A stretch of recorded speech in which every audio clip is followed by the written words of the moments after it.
Vamos para um ponto que vocês vão ver. O peso disso na corrida eleitoral. Preços internos do diesel e da gasolina já estão defasados em relação aos que eram praticados ou que vêm sendo praticados no mercado internacional. Pressão sobre a Petrobras, Raquel? Vamos lá, William. Nas últimas semanas, a Petrobras trouxe boas notícias para o governo, porque o mercado internacional de petróleo estava favorecendo a queda dos preços dos combustíveis. Agora parece que o cenário mudou.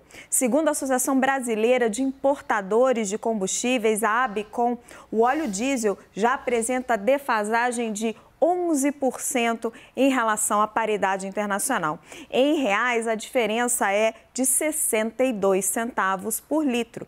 Já a gasolina está 9% mais barata aqui do que a média dos preços praticados lá fora. Defasagem média de 32 centavos por litro. Se essas diferenças persistirem, a Petrobras precisaria, tecnicamente, subir os preços em meio à campanha eleitoral. Só hoje, a cotação do petróleo tipo Brent subiu mais 1%, 1,1%, com o barril cotado a $94. A alta da commodity é reflexo da queda na produção diária determinada pela OPEP, que reúne os maiores exportadores de petróleo do mundo. É o maior corte de produção praticado pelo cartel desde a pandemia da Covid-19. A situação só não é mais complicada porque o real se valorizou depois do primeiro turno das eleições com a vitória desse Congresso de centro-direita. Mas nessa quinta-feira, o dólar subiu cerca de 0,5% para R$ 5,20, William. Raquel, volta para o seu lugar para a gente projetar o nosso convidado, professor Carlos Mello, cientista político lá do INSPER. Carlos, você acha que alguém vai mexer em política de preço da Petrobras nesse momento? Você percebeu a ênfase que a Raquel deu ao tecnicamente? A Raquel não dá ponto sem nó não, viu, Carlos? A gente contracena com a Raquel todo dia, ela não dá ponto sem nó. Exato. Esse tecnicamente não foi por acaso.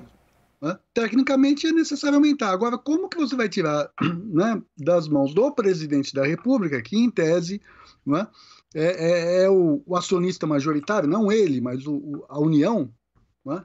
O argumento que ele vem utilizando ao longo dessa campanha toda de que a gasolina no Brasil é a gasolina mais barata do mundo, etc. Claro, sem comparar salários mínimos de um país com o outro. Mas, de fato, Por conta do quê? Por conta dessa defasagem. Tecnicamente, né, isso é forjado. Tecnicamente, isso não é natural, isso não é qualidade de política pública, de política econômica, cambial, o que quer que seja. Mas foi forjado politicamente. Eu duvido que seja possível, ao longo da campanha eleitoral, mexer nisso. Agora, sempre tem o dia seguinte. Você se lembra, William, porque nós temos idade para isso, do plano cruzado. Eu lembro. Os preços, logo depois da eleição de 1986, foram descongelados. Ali foi o desastre do governo Sarney. Né? Isso pode ocorrer. William, só trazer uma informação complementar.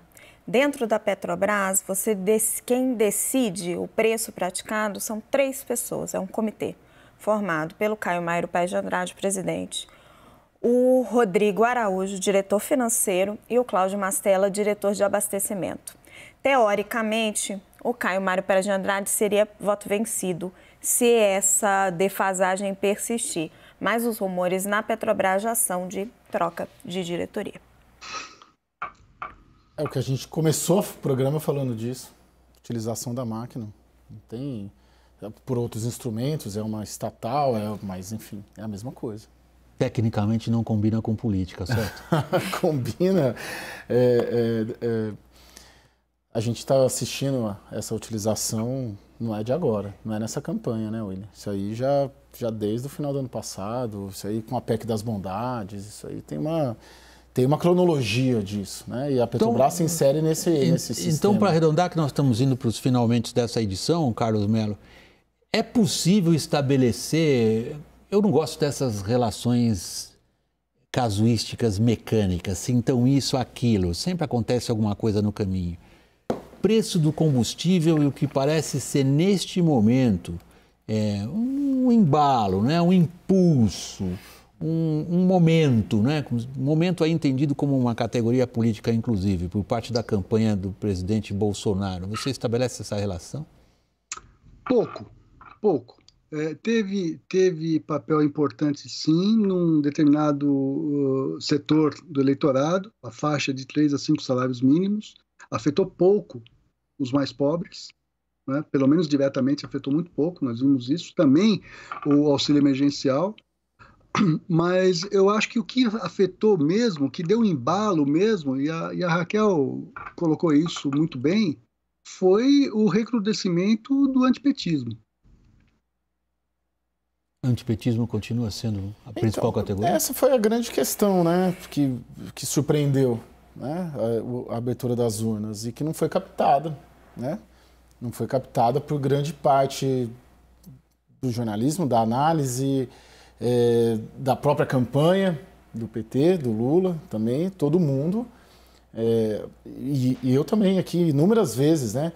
É uma campanha em que o antibolsonarismo é maior que o antipetismo. Se revelou maior, de fato, mas a distância entre esses sentimentos imaginou-se que seria muito maior. Para encerrar, Raquel, como você não dá ponto sem nó, a última palavra é a sua. Sobre o antipetismo. William, eu acho que a população brasileira ainda tem muito marcada, principalmente aqui no Sudeste, os escândalos de corrupção e o desastre do governo Dilma Rousseff. Se quiser convencer a população daqui do Sudeste, o PT vai ter que fazer mais. Carlos Mello, cientista político, professor do INSPER, nosso agradecimento caloroso pela sua participação. Obrigado, volte sempre, boa noite. Sempre um prazer, William.